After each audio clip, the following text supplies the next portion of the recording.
ఎక్కడో తెలిసిందారా? Yellow FASTag హేలో. హైదరాబాద్ సంగారెడ్డికి అందరు ఎందుకు వస్తున్నారా? எங்கேயோ வேமா சொல்லுங்கடா.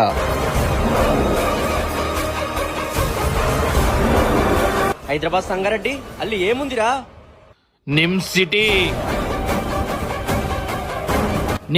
DTCP approved villa plots 40 and 33 feet wide CC roads తో premium layout and rain harvesting కూడా. కాంపౌండ్ వాళ్ళు 24/7 సెక్యూరిటీ, అవెన్యూ ప్లాంటేషన్ వంటి ఎన్నో అమ్యూనిటీస్ ఉన్న gated community. Very near by 930 acres food processing unit. NIMZ commercial corridor for Hyderabad పక్కనే prime location. Future growth guarantee. Mumbai హైవేకి 800 meters, Patan చెరువు ORR నుండి 45 minutes, త్రిబుల్ కి 20 minutes. వెంకటాపూర్ కోహిర్ మండల్ సంగారెడ్డి డిస్ట్రిక్ట్ లో ఉంది. Spot registration and bank loan facility కూడా available ఉంది. ఈ లొకేషన్ లో state government and central government కలిసి స్మార్ట్ ఇండస్ట్రియల్ సిటీ కన్స్ట్రక్షన్ చేయబోతున్నారు. హ్యుండై మ్యానుఫ్యాక్చరింగ్ ప్లాంట్ కూడా రాబోతుంది. రీజనబుల్ బడ్జెట్ లో ఫ్యూచర్ కోసం ఇన్వెస్ట్ చేయడానికి బెస్ట్ ప్రాజెక్ట్ ఇది. ఇప్పుడే స్క్రీన్ మీద నంబర్ కాల్ చేసి విజిట్ చేయండి.